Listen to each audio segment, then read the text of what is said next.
Уже 1,5 года русские защищали Осовец, крепость среди болот. Не обойти и не объехать.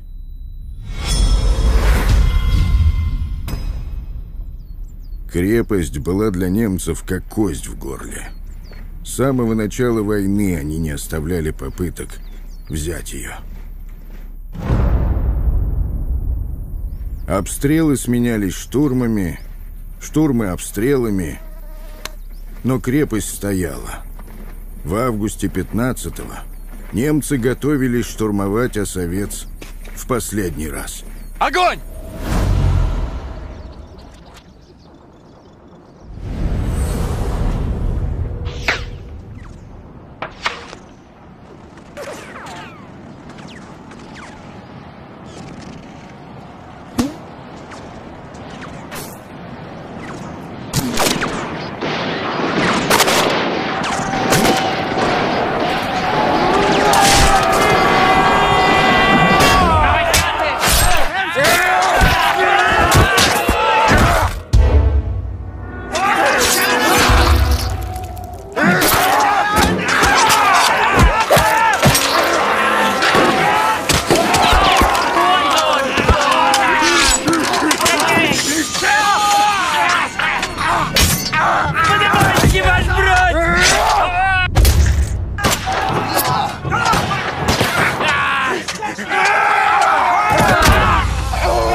Отступай! Обстрел! Все в огонь!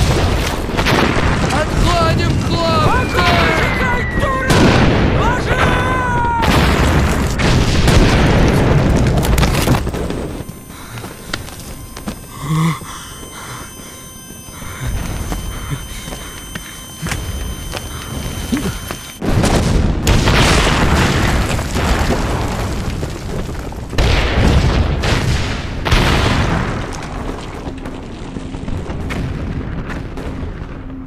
Атака немцев снова была отбита.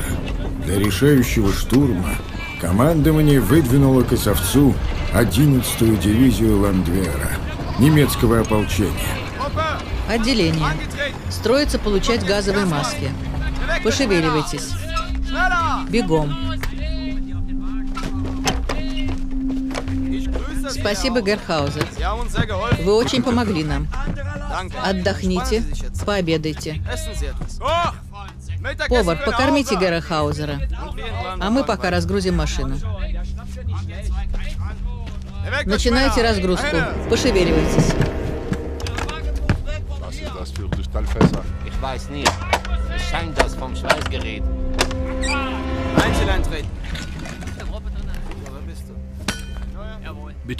Вот гороховый суп, Герхаузер. Приятного аппетита. Большое спасибо. Сразу маску на морду натяни. Лучше выглядишь. Пошел ты. Отстань от меня.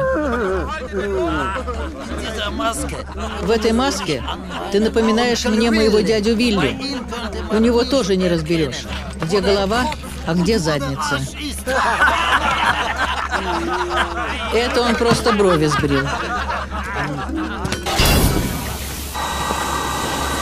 Все назад.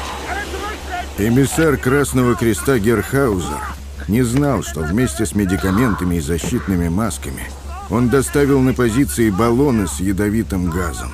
Немцы уже 3 месяца использовали хлор на разных участках фронта, но под Осовцом смертельный газ появился впервые. Господин майор, я видел, как ваши солдаты готовят газовое оружие. Это опасно. Опасны русские пулеметы. Но газ – это обоюдоострое оружие. Могут пострадать немецкие солдаты. Я, как представитель Красного Креста, знаю, вы хотите, чтобы погибло поменьше солдат. Но мы на войне, и кто-то должен умереть. Либо русские, либо мы. Я предпочитаю, чтобы это были русские. Но это не гуманно. Вы, швейцарцы, слишком большие гуманисты. Когда идешь через ад, главное не останавливаться. Но если вас волнует гуманность, помогите лучше собрать наших раненых. Их сегодня много.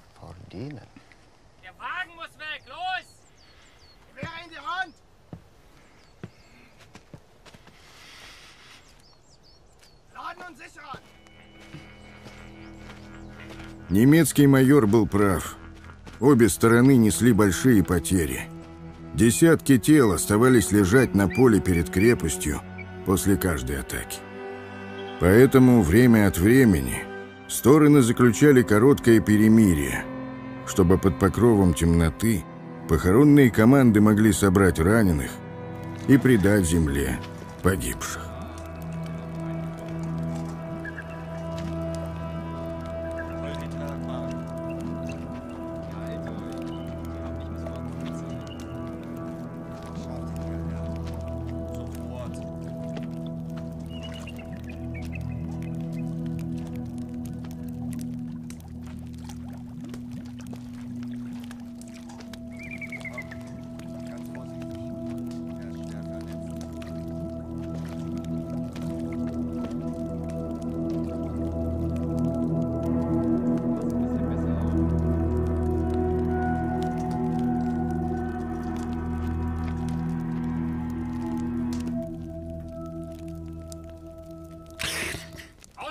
Герхаузер, что там у вас?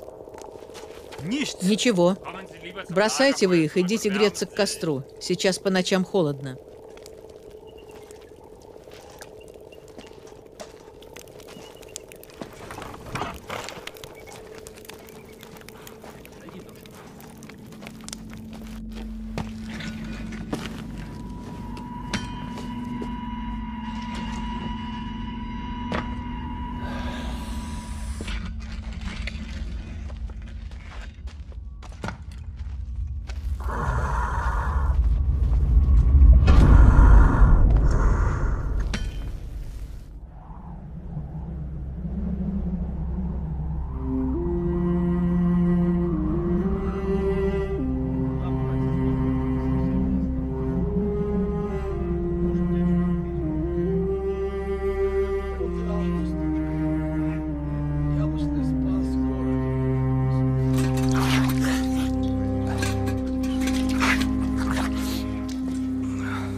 Ваше благородие. Чего еще? Там Осипа принесли.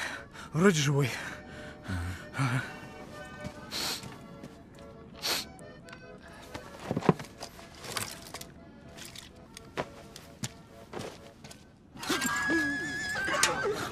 Бинты еще не просохли.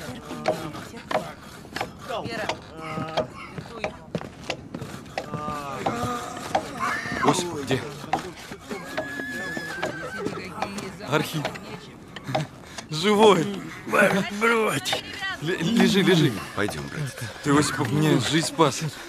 Я даже не знаю, как тебя благодарить. Вы меня тоже квиты. На кого-то. О, вот это дело, ваш брат. Вот это дело. Ты как спасся-то? Немец спас. Это ж как? Накидала на меня от взрыва немцев-то. Чуть не задохнулся. А смерклась я выполз и к своим. Чудом спасся. Но главное, живой. А когда выползал, чуть не уделался со страху. Это что ж так? У видал там одного. Страшный. Глазищей. Морда в маске. Чистый демон. В маске?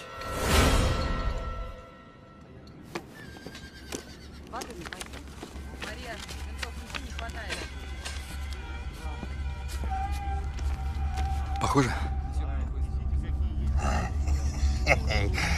Точно такой, да. Плохо, ваш брат. Пойду, Архип. Пойду.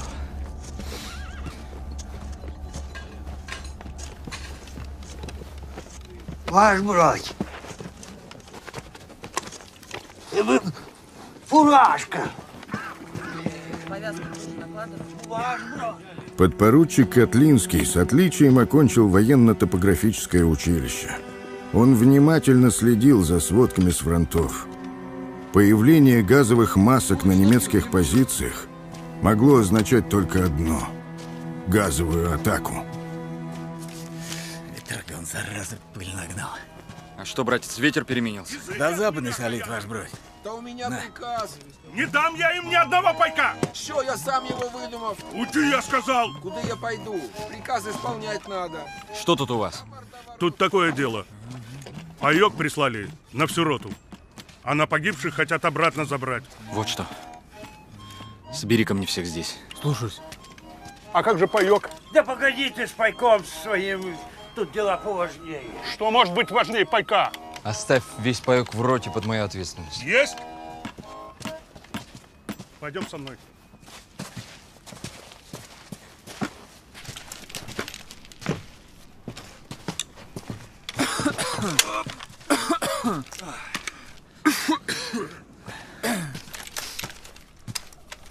Вот что, братцы. Похоже, помирать нам завтра придется. Это уж как водится. Травить нас будут. Газом. Это каким таким газком, ваш брат? Ежели эти газы такие ядовитые, то ничего, выдержим. Потому как он нас ими каждую ночь травит. У меня желудок больной просто. Да в том-то и дело, братцы, не знаю я, что это за газ. Только знаю, что страшная эта штука. И нет от нее никакой защиты. Неужто они опять сюда сунутся? Да не сунутся они сюда более. Сунутся, братцы. Наша крепость им как кость в горле. Это как они травить-то нас собрались? Как крыс, что ли? В крепость отходить надо. Бать, ты куда собрался? Чисто переодеться. На всякий случай. Помирать, значит, собрался. Братцы, а ежели я не согласны? Согласны вам, не согласны. Да кто тебя спрашивать-то будет? Ну, ежели прикажут, то оно, конечно, но как не хотелось бы, ваш брат. Нечто от ентого газа никакой защиты нет. Найдите мокрые повязки, братцы.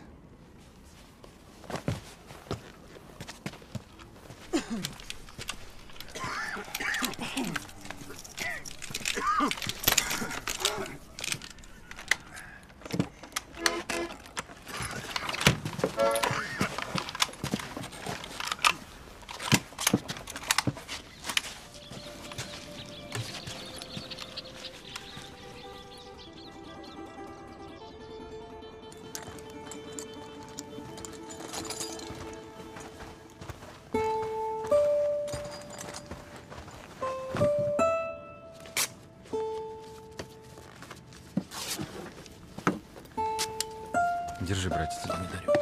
Оставишь? В 2 слоя наматывай.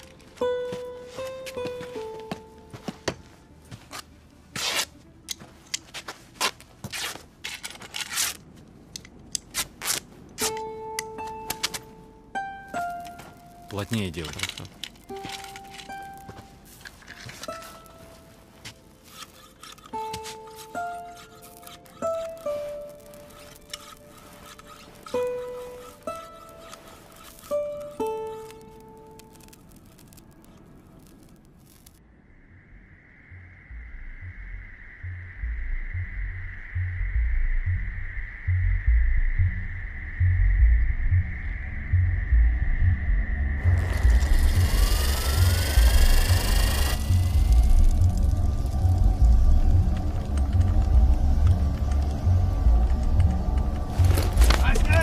Надеть маски.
Там же нет живых. Лами!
Крепость Осовец так и не была взята штурмом.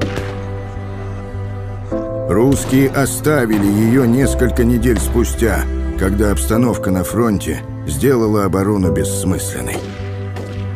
Подпоручик Котлинский был смертельно ранен в этом бою. Контратака остатков 13-й роты 226-го землянского полка вошла в историю как атака мертвецов.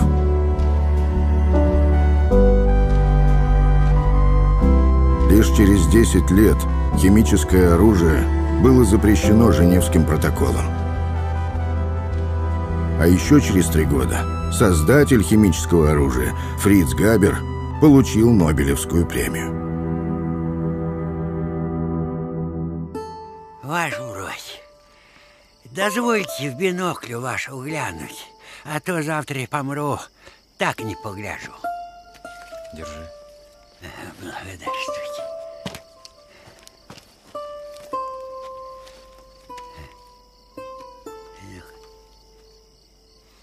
Ух ты! Чудеса!